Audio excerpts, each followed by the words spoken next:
I am pleased to welcome you to another episode of McCready's Cast, where we explore the depths of health, wellness, science, current events, and philosophy. My guest today is Jem Fuller. Jem is an award winning author, a TEDx speaker, and a conscious communication coach. He has studied various ancient healing arts, mindfulness meditation, human behavioral profiling, and he's here to share this all with you. So, welcome, Jem. Yeah, thank you for having me on your show, George. It's nice to meet you. Mhm. So let's kick things off right away.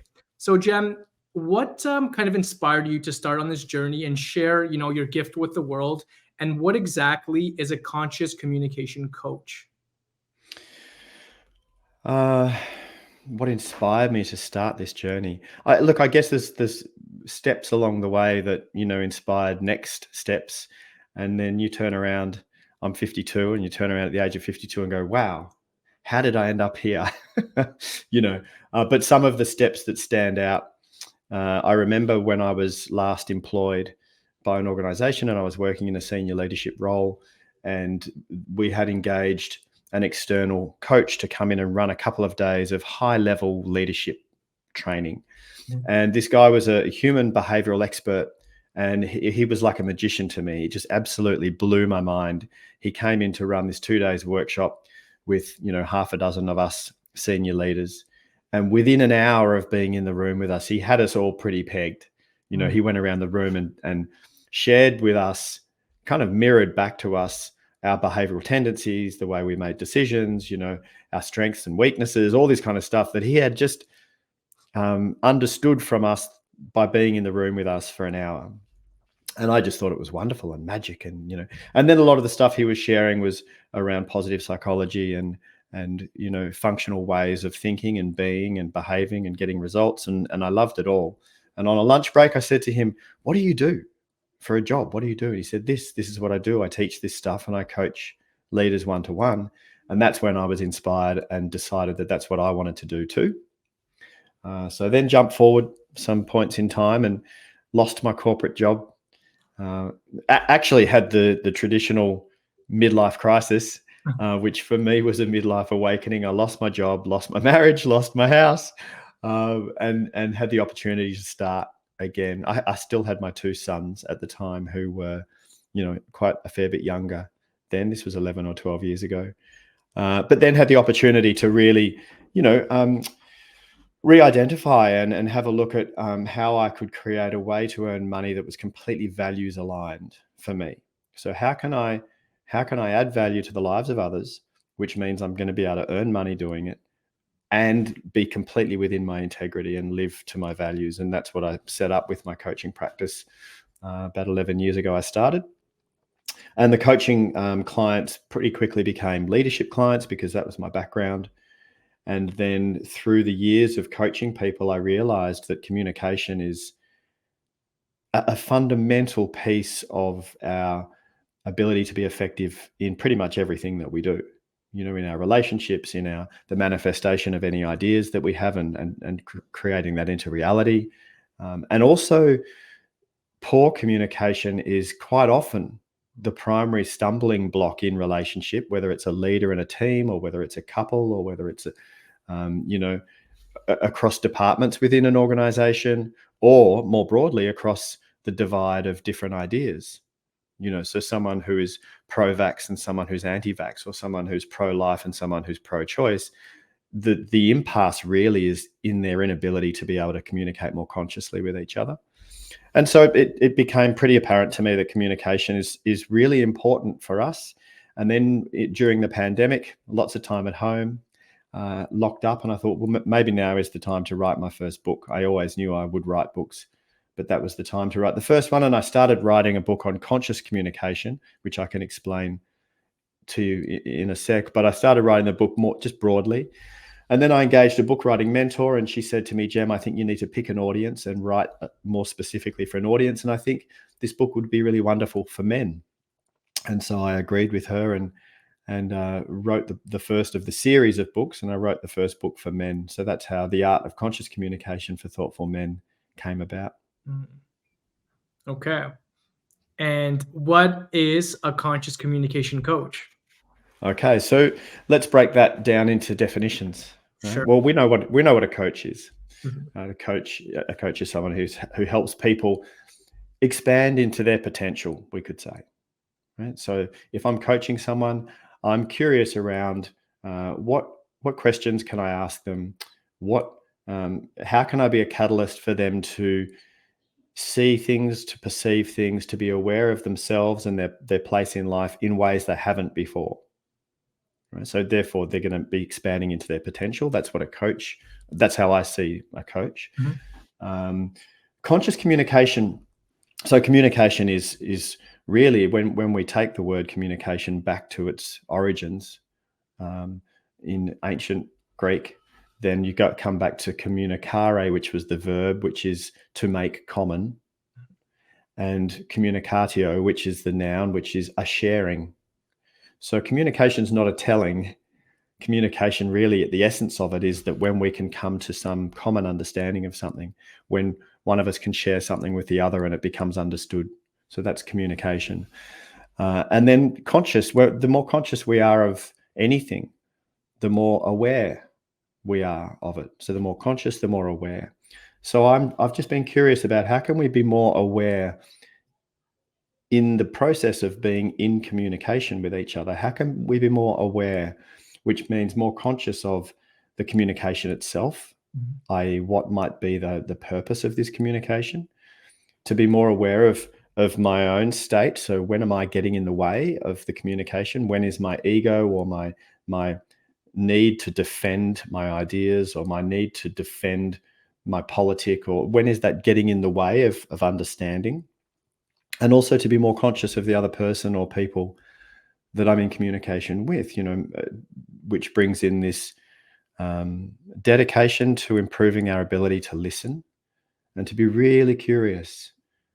So I might be sitting across the table from someone who has a very, very different idea than me on a particular matter. And rather than defending and trying to convince them to see things the way I do, the practice of really leaning in and getting super curious. How did this person come to this way of thinking? You know, and what could it mean? Let me explore their perspective before I make up my mind, at least, around what I think.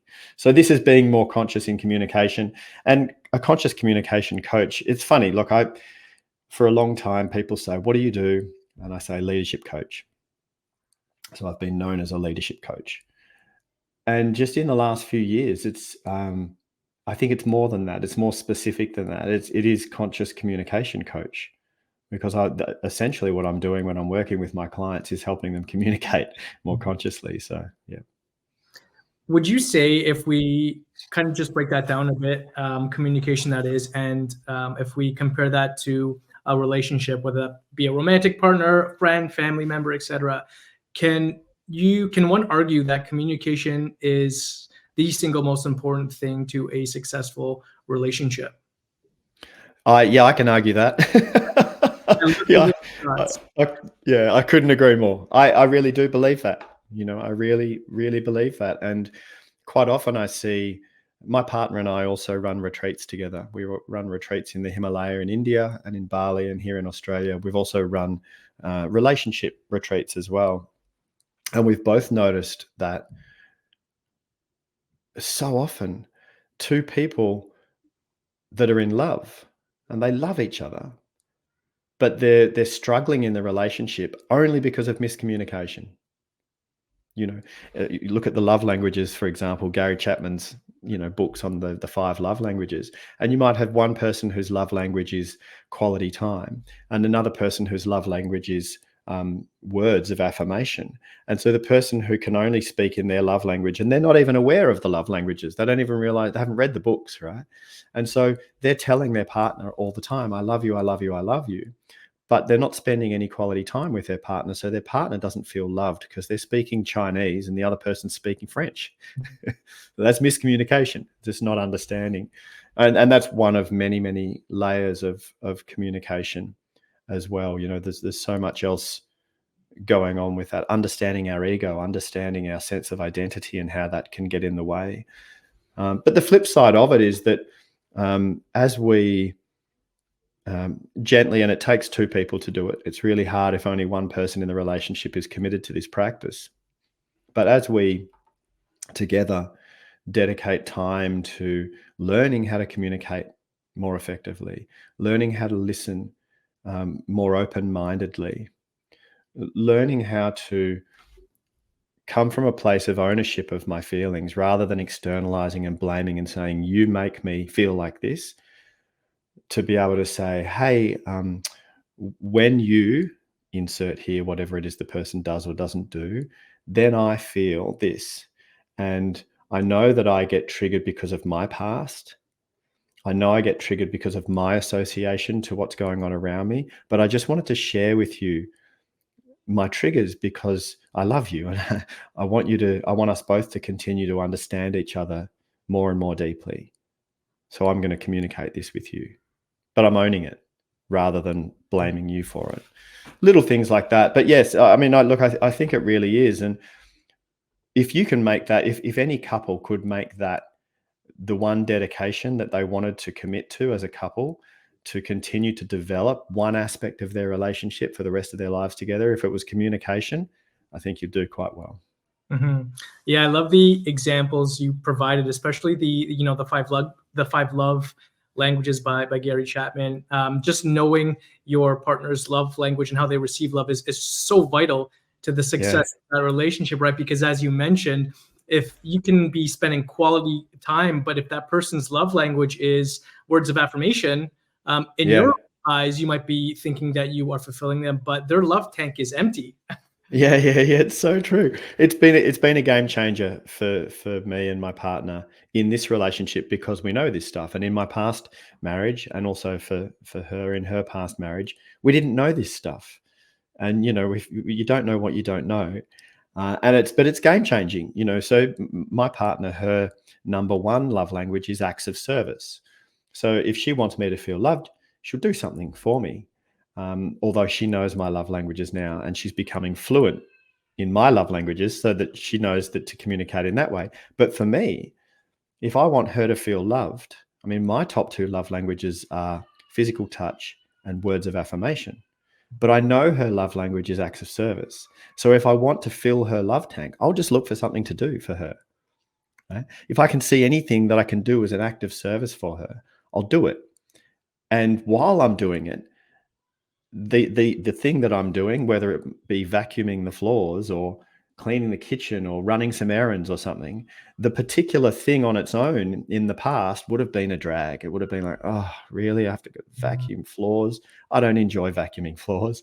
But when I'm vacuuming her floors to tell her that I love her, it becomes an enjoyable experience because it's an act of love.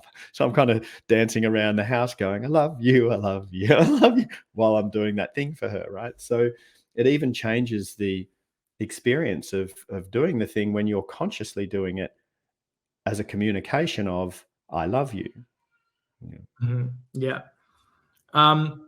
You gave a TEDx talk a few years ago, if I'm not mistaken, right? I don't remember the year, but I had to listen to it, and I want to share a quote that I took from it that I think kind of summarizes communication quite beautifully, and I want to unpack it a little bit, kind of in today's world. I know in that TED talk you spoke about cancel culture, online bullying, right? And so the quote that I took from it states, "In the absence of communication, there's only disconnect and distance. There can be no communion, no resolution, and no solution. In that void, we perish." Right. And so, in this modern age of social media, AI, technological advancements that inevitably have connected us so deeply, I sometimes argue we're more disconnected than ever. Right. So, in your opinion, what do you believe the implications of virtual connectedness have on communication? Mm. Well, this is a big experiment that we're running on ourselves, and we don't know how it's going to turn out, isn't it? And like you, I, my mind boggles when I walk out into the streets and I see everybody like zombies staring at these devices. I mean, pretty much 98% of people are just staring at devices. And over the last couple of years, I've made a practice. And again, it's a conscious practice because I'm trying to be more aware of what I'm doing rather than just being in zombie mode. I'm trying to be more aware.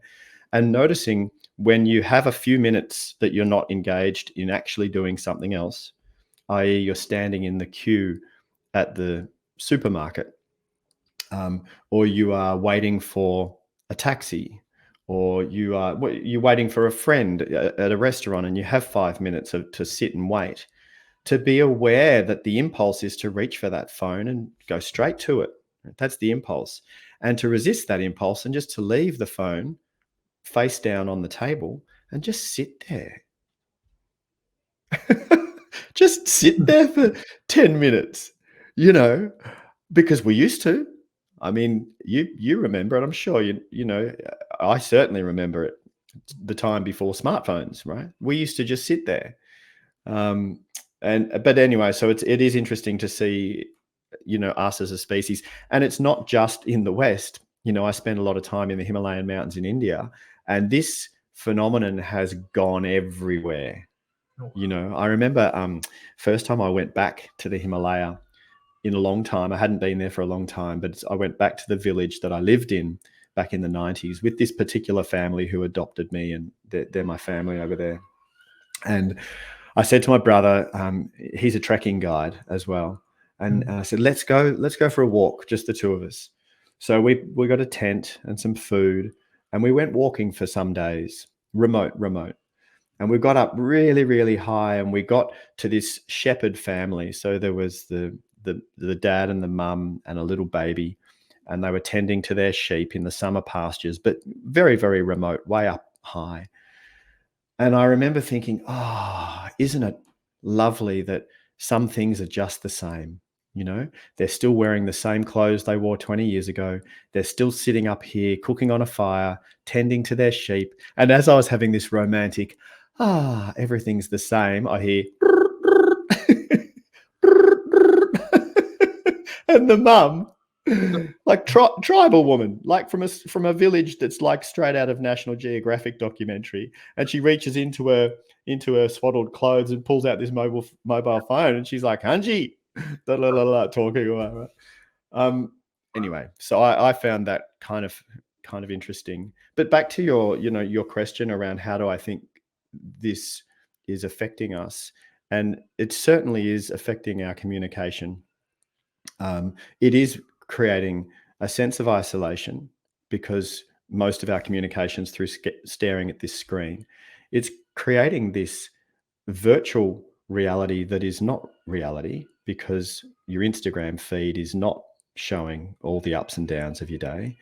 It's creating this sense, especially for younger people, but older people as well, this sense of comparison.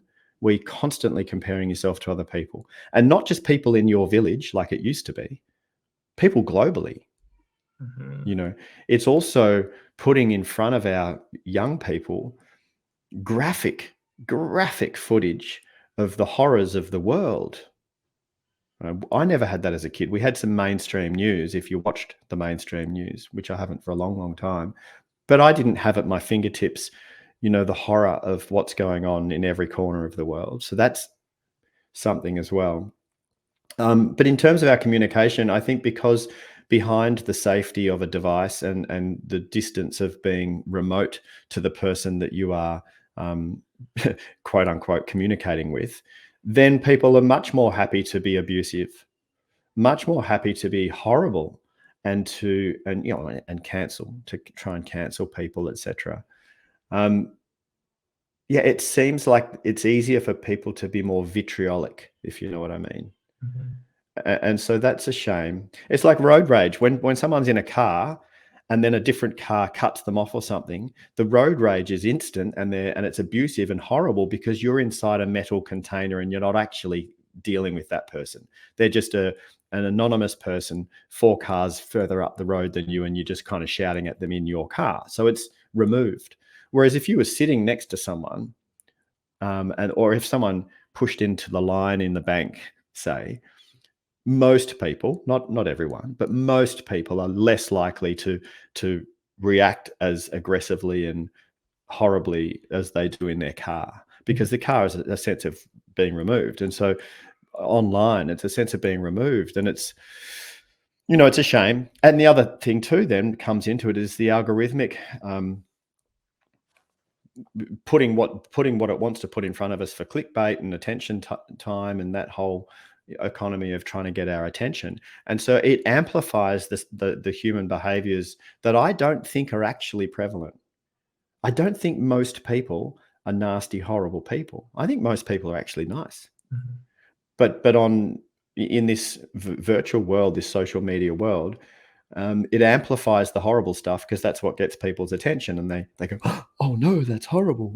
And it seems like there's more and more and more of it. So it would be easy for someone to believe that people are nasty and out to get each other, when I don't think that's actually the truth. Yeah, I would agree wholeheartedly, and I do believe people are innately good, right? And social media, Instagram, Facebook, Twitter, whatever you call it, have opened up this door of just hiding behind a screen, where, like you mentioned, when you're in the real world, you would less likely behave in a certain way, and it's created, that is, like, specifically Instagram, this delusioned world where people are, gathering these quick dopamine hits from Instagram, and they've created this false sense of reality. So it's hard, and I can imagine, like, the communication has definitely been impacted, right? Like you mentioned, when you're walking around, everyone is just head down, and if you actually take a minute to just sit wherever you are and you look around, it's unbelievable how many people are on their phone. It's remarkable. Yeah, it is. And occasionally you'll see someone who's not, and you can make eye contact and smile. And Hmm. even if that's all it is, that when two strangers acknowledge that each other exists, and you see each other and you smile, even if you don't even talk or speak, you feel so good afterwards.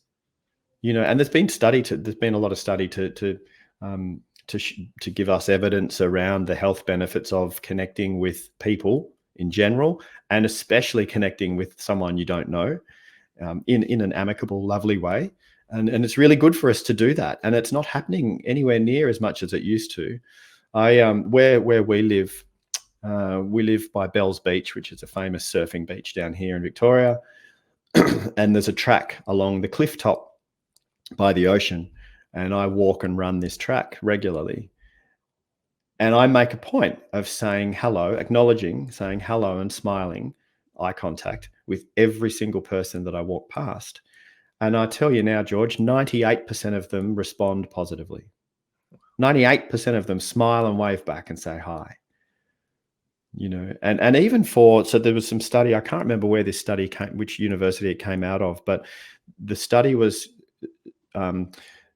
looking at, even for introverts who are so naturally less inclined to smile and wave at a stranger, even for the introvert, given the energy output that was required for them to get the courage up to actually smile and acknowledge a stranger, so that took a certain amount of energy output to do that, then the reward afterwards, as in terms of your own internal state of well-being, the reward outweighed the output.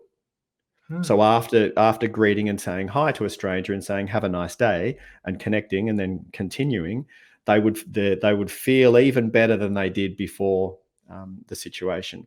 So yeah, it's good for us to do it, but you can't acknowledge a stranger and wave and smile when you've got your head in a phone. Hmm.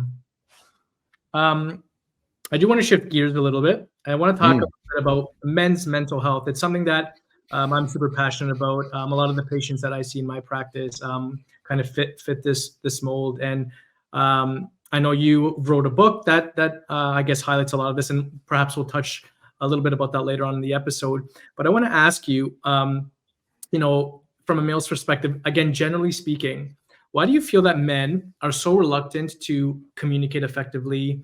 Why are they not as in tune with their emotions, in comparison to women, right? And why are they so reluctant, again, to seek help? Is this something that has been, ingrained, within biology? And if so, is this something that we need to rewire?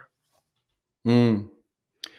Yeah, it's a great question, George. How much of it is ingrained in biology and how much of it is a product of our cultural indoctrination? Hmm. And I think probably, I mean, when we talk about nurture nature for kids and an individual becoming a particular adult, and how much of that was because of their environment and how much was it because of their genetic genetic background, and they reckon it's about 50-50. I heard some research on that. So perhaps it's 50-50, who knows? But I think it's very heavily cultural as well. And that comes, understandably, it comes from, times when it was tough, times of war and times of scarcity and times of where survival was tough, much tougher than it is now. And so, generally speaking, there's always exceptions to the rule, but I'm generalizing here. The role of the male in the family unit, going way, way back, the role of the male was to get out there and hunt and gather and fight and defend territory and fight for resource, etc. And then if you come more recently into, say, World War II, for example, or the Great Depression, times when it was tough and there was no space for the male to be vulnerable and sit down and to quote unquote wallow in their emotions, let alone even just explore and contemplate how they were feeling. They just had to get up and get on with it, right? Go and find a way to get food, find a way to keep this roof over our heads. It was that simple. And so vulnerability was very much seen as a weakness back then. It still is today, but today is the leftover remnants of times gone by. I argue that we should actually be putting our focus on how do we share resource, because there's enough of it. How do we distribute resource so that everyone's okay, rather than how do we fight each other over land or territory? That's where we need to evolve, in that direction. And so therefore, I don't think it's necessary for men to always pretend that everything's okay and have a stiff upper lip and don't cry and be strong and be brave and don't show your weakness and don't be vulnerable. I don't think that's necessary anymore. I think it's actually probably more appropriate for us males to start exploring more conscious communication, starting with ourselves, to start exploring what emotions, because we all have access to emotions. Every human being has access to emotions. We've just been culturally told it's not okay. So what emotions might I be feeling right now? And if I was to communicate what I'm feeling now, rather than pushing it under the rug and bottling it up, and then at some point in time in the future, it actually bursting in anger or even aggression or violence, right? Rather than that happening, what might happen if I learned how to feel what I'm feeling and communicate it along the way, process it a little bit more regularly, So I think a lot of it's cultural, and vulnerability was seen as a weakness, but vulnerability is actually a strength. When you can allow an appropriate amount of vulnerability in your relationships, then the people you're relating with feel like they can connect with you more deeply because they see you're human and imperfect as well, rather than seeing this person who's always on top of their game. Yeah, on the concept of vulnerability, it's interesting because it's, I guess historically it's been viewed as a weakness and even emasculate, and even I guess to this day, which I argue it's the furthest thing from the truth, right? Being vulnerable is, like you mentioned, a strength, and I think in a relationship, it's the mutual vulnerability that I think connects and binds us.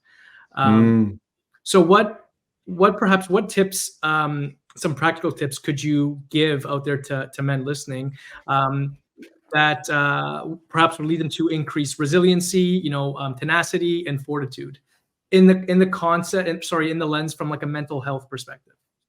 Yeah.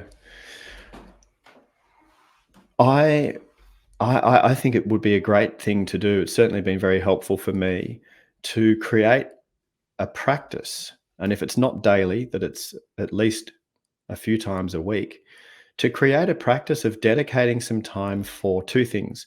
One, contemplation, and two, mindfulness meditation. I particularly prefer mindfulness meditation as opposed to transcendental meditation, and lots of meditations, and they're all good for you in some way, shape, or form. What I really love about the practice of mindfulness is that it's the practice of observing the present moment without being identified with it, without being immersed in it and driven by it. And when I say it, I mean anything, any physiological state that you're in, any emotional state, mental state, physical state that you're in, to be able to step out of it and simply observe it as consciousness. There's so many benefits that come from that, which I could talk on about ad nauseum. And then the other practice is a contemplation practice. So just to sit and spend some time with introspection, which means just looking inwards. What can I notice within myself?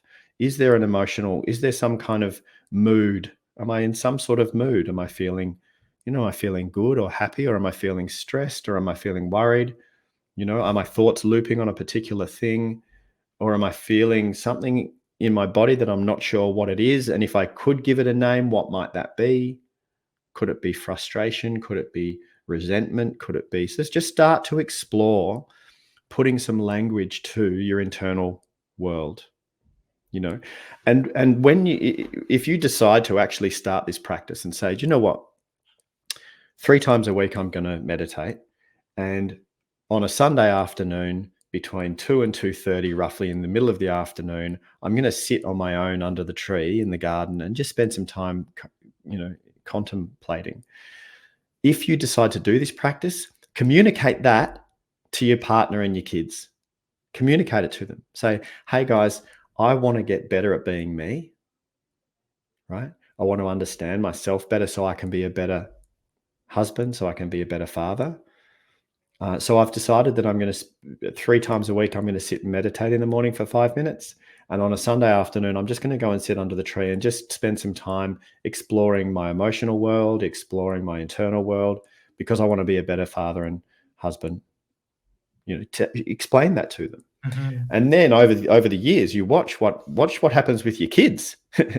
Your kids see and go, wow, that's a thing. You can do that. I can spend time developing my own abilities, so because our kids learn from watching, not really what we tell them to do. But also for your partner, your husband or your wife or your boyfriend or your girlfriend, for your partner to see you dedicating time to improving your ability as your own internal warrior, so to speak, as a man who is developing the ability to stay calm and centered and present, right? That's really attractive to your partner. They're looking at that going, I'm finding that really attractive. So it's a good thing for the relationship as well. On the concept of relationships from a man's perspective, what are your thoughts on love and finding a partner that you want to share the rest of your life with? So in other words, what do you say to a man that says, I don't want love, I am happy alone? Well, if you genuinely are, then great. Yeah, then great.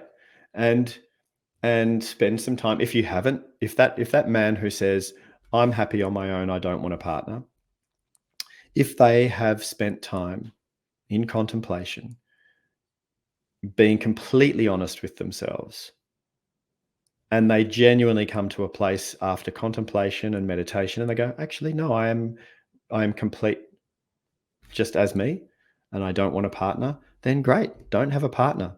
If you want to spend your life alone, which is fine, and you get to a point in your life where you feel like something's missing, like, I don't know, is there more to life? What's going on? Like, I've got all my toys, I've got all my time to myself.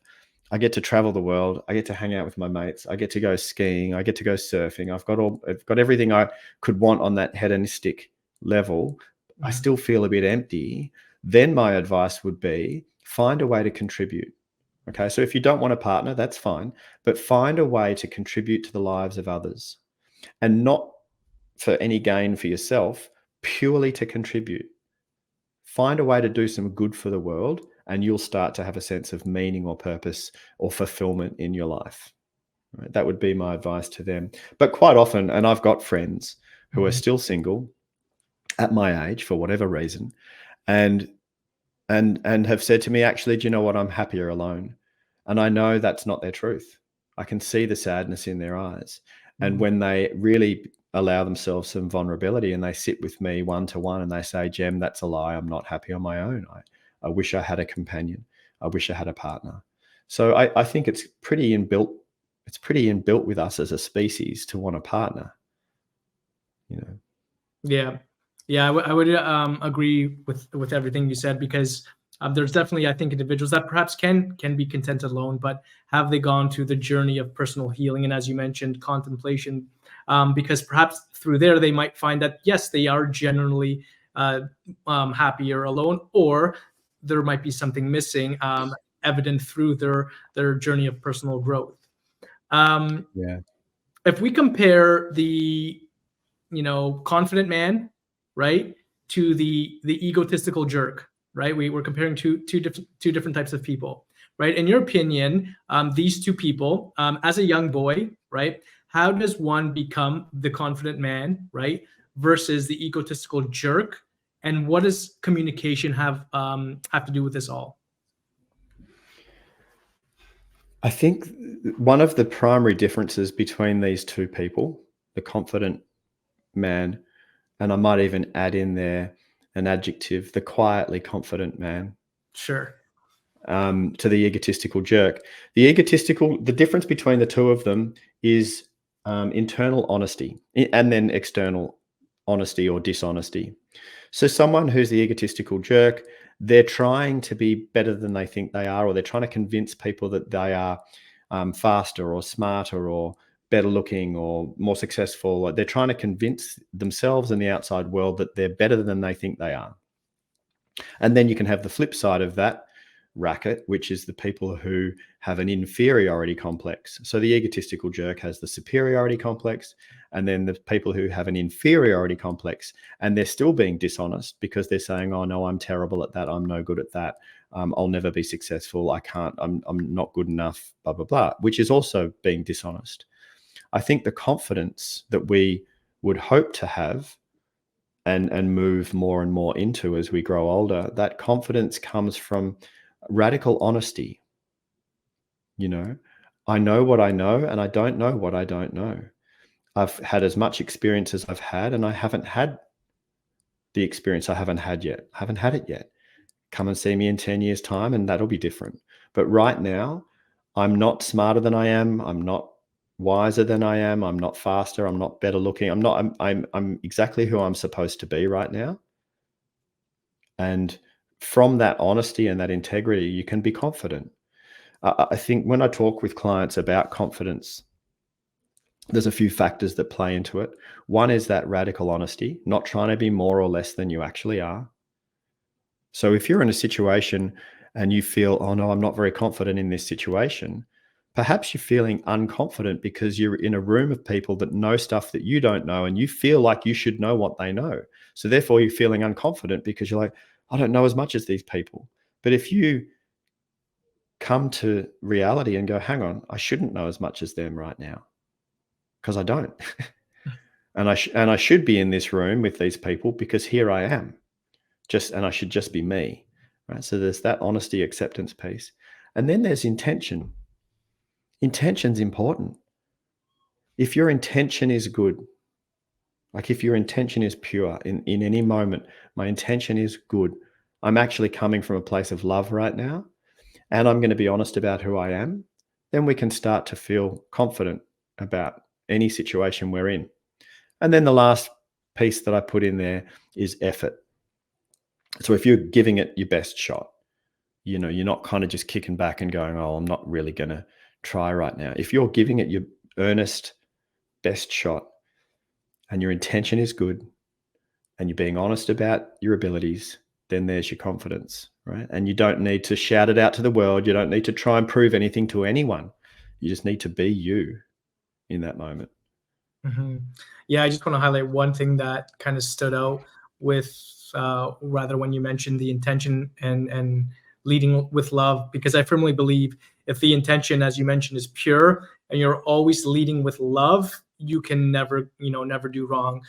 Under the presumption that it's genuine and you feel it, because that emotion and feeling, any encounter you have, any person you experience, any visceral thing you experience, you are always gonna be grateful for whatever it is that is. Yeah, and it's such a shame, George, that this whole cancel culture and the negative aspects of woke movement is that it completely disregards a person's intention. So I could have been in a moment, just say I was in a podcast being interviewed and we were talking about a particular subject matter, and my intention was good. Like I was trying to shed some light on how we can communicate and love each other more effectively. And I use one word in that, not in a derogatory way, but in a way to try and help explain the purpose of what I'm talking about. And my intention might be because I want to make the world a better place, and I'm coming from a place of love, etc. But you say a word and it can get taken out of context and you get cancelled, quote unquote. I mean, that's just absolutely ridiculous. It frustrates me, and the people who are out there on the crusade to cancel people for saying the wrong word, it's like, can you please dig a little bit deeper and look at the conscious intention of the person that you are trying to ruin right now? Because anyway, don't get me started on that. I know where that can go. And like, as you mentioned, I agree, because often, as you mentioned, when people are having a conversation, whether it's online in an interview, and they can say 100 beautiful things, but perhaps one word can be taken out of context, and there's this hyper focus and funneling of this one word, and now this, whatever this person has said, did, is attributed to this one word, if you will, or whatever they've said, and then just the reputation just garnished, when it's absurd. At the end of the day, it's absurd. Yeah, it's crazy. It's crazy. And it's crazy that, people like you and I who are out there trying to make a difference in the world. I mean, you're investing your own time and resource and energy into creating a podcast. And I'm guessing because you're hoping that the conversations that you host and facilitate might help someone somewhere, right? Mm-hmm. And it's such a shame that people like you and me we feel like we have to censor our own words before they even come out of our mouth because we're worried about offending someone. I'm not in the business of offending people. I don't go through my life looking for ways to offend people and hurt people. That's not who I am. I come from a place of love. Kindness is my top core value, love and kindness. And so if someone is offended by something that I've said, I'm sorry, but I'm not going to own that. I can't. Mm-hmm. How can I own that? I haven't met you, and if I meet someone and they say to me, I actually would prefer for you to refer to me as this, 100%. For the rest of our lives, as long as you want me to call you something or refer to you in some way, I'll do that. That's easy. I can do that. That's easy.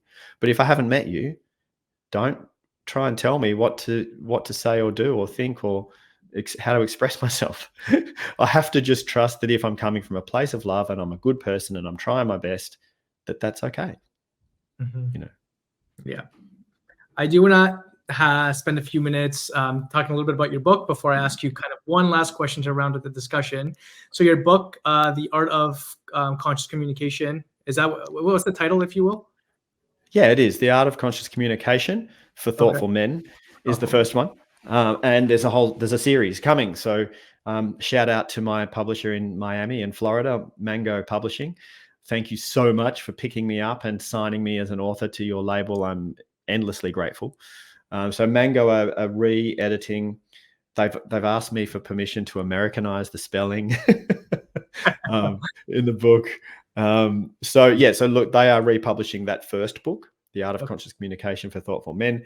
And I'm going to be writing a series of books, The Art of Conscious Communication for couples, for leaders, for teams, for parents, for partners, etc. So there's going to be a series of books around conscious communication.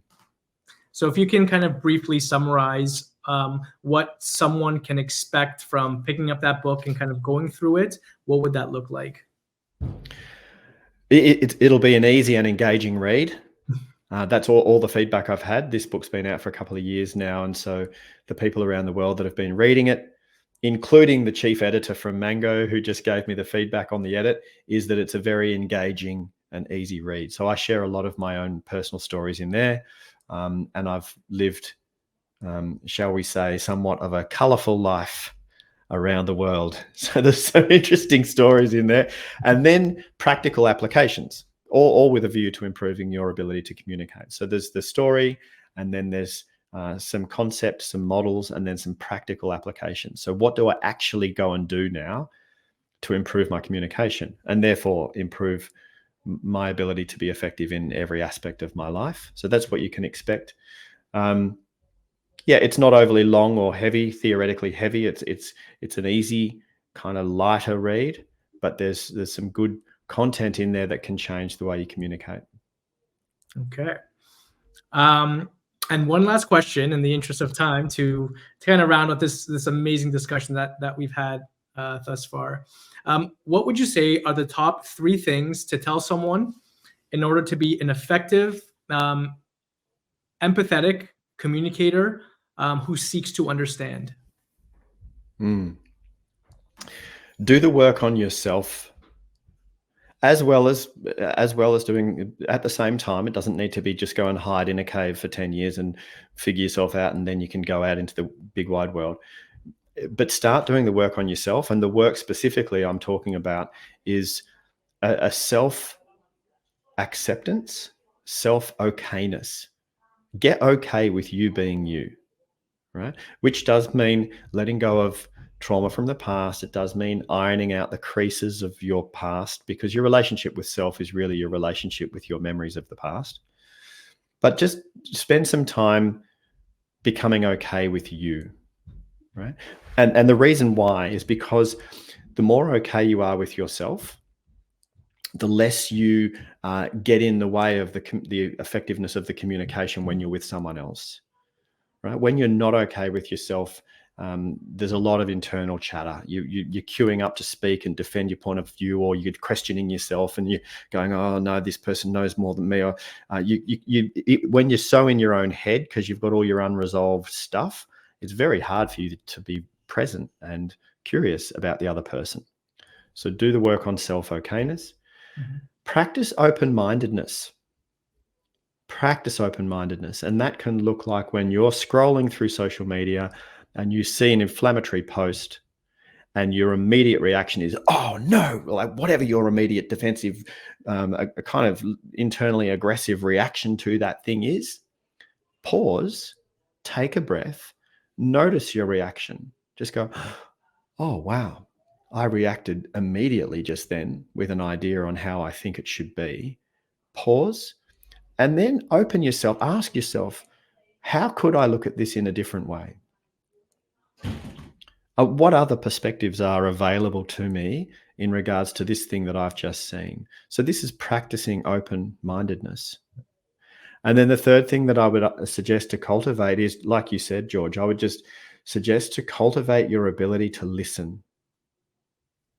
And when I say listen with curiosity, I don't mean sit there and nod your head waiting for a gap to jump in and say what you want to say. I mean car parking your opinion, car parking the way you think things should be, and genuinely just leaning in and listening. Allow there to be some pauses in the conversation. Allow them to be some moments of silence where you are just present and curious. You know, that's a really beautiful gift to give the other person who's speaking. So work on self-okayness, open-mindedness, and then listen with the intention to understand. I think are 3 great things a lot of our listeners can take home today.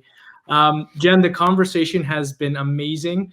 I've learned so much in such a short amount of time, and it was amazing to connect with you. And the wisdom and knowledge you share is just is amazing and so pure. And thank you so much for taking the time to come on the show today. Mate, thank you so much for having me on the show. I really appreciate the opportunity. Thank you.